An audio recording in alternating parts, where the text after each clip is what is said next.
Everybody open up your mind. What you do not seek, you shall not find. Never be afraid to open your heart and see it. Believe, free it. Come on, everybody, just let yourself go. You're fooling yourself if you think you're in control. Written in the stars, it can never be us. So see it, release, be it.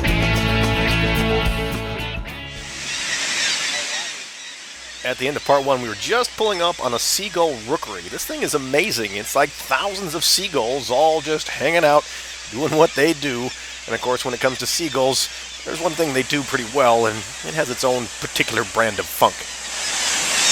Can I just tell you how wonderful it smells around here right now? After we got done with our seagull extravaganza, we noticed two bald eagles just kind of hanging out, checking us out once in a while, but for the most part, they weren't too concerned.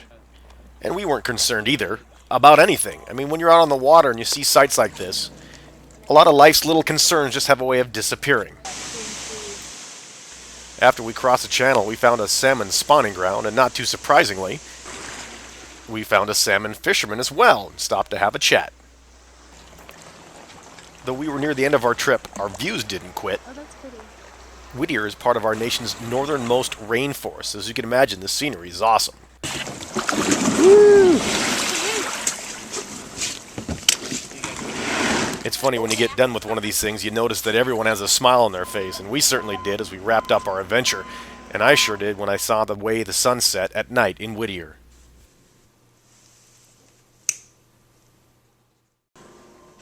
And when the sun comes up, yeah, it ain't too shabby either. It's time to head out fishing, and here's where the procrastinators are gathering. Good morning and welcome to Whittier. Last time we were here, it was blowing gale force winds. We didn't get to go halibut fishing this morning. Calm. I'm excited because Roger from Sound Fun Charters and I have finally a second chance to go out and try to catch the big fish. This is Roger. I like Roger because he doesn't abide by those old, bad fishing superstitions. In fact, he puts them right in your face. Bananas? Bad juju to some. I'm marking fish again, Mike. And meet Mike. He's a retired Seattle firefighter now in Alaska. Before reaching the fishing grounds, we stumbled upon a sea lion nudist beach. I mean, you don't see any bikinis on those suckers, do you? Let the fishing begin. Take a breath. Off you go. It didn't take long, and I was fish on. Oh yeah, here it comes. Beautiful. All right. Yeah, we got us a silver. Yep.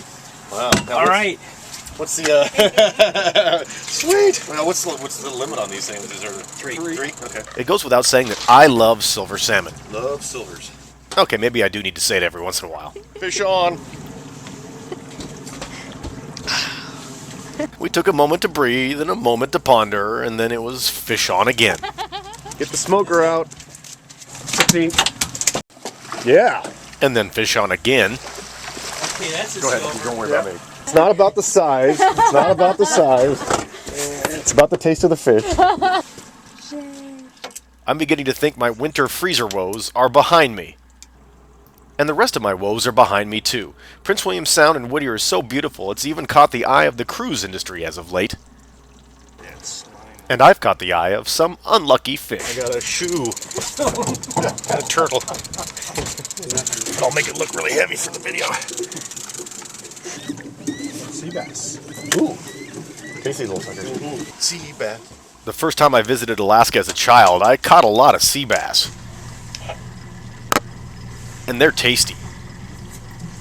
Sea bass. And then I caught one of my other favorite fish. Oh, yes. Oh, yeah, nice.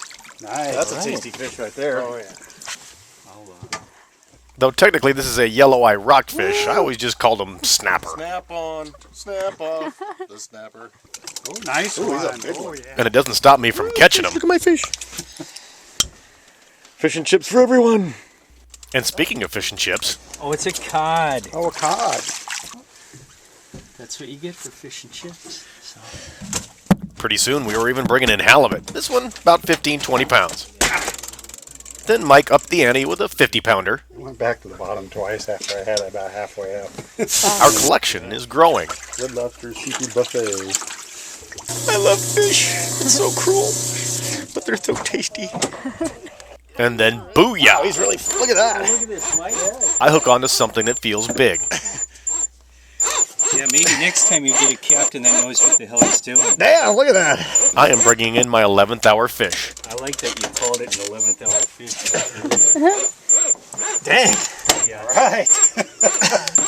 That's sweet. This might be the best fish I got all season. Yeah, just, Apparently not. He's not volunteering for duty, I'll tell you that much. come back next year, I'll get you in a deeper hole. It's a good thing I'm such a man, because, you know, I'm making this easy. It's going to be at least a 3-4 pounder. I got a 44 auto mag. Most powerful handgun in the world. Of course, your imagination starts to... But we can't bring my fish on board just yet. Yeah, it's tied off. Something much bigger seems to be brewing. Mike is a seasoned fisherman. He knows he's got a big one, and so does Roger. He's got the harpoon out. It's about close to a 100-pounder. One harpoon doesn't quite cut it. That's a 3-harpoon fish. And do you know what happens to 3 harpoon fish? To avoid broken limbs from bringing them on board, it's best to put them down quickly. What you're about to see is not appropriate for all audiences.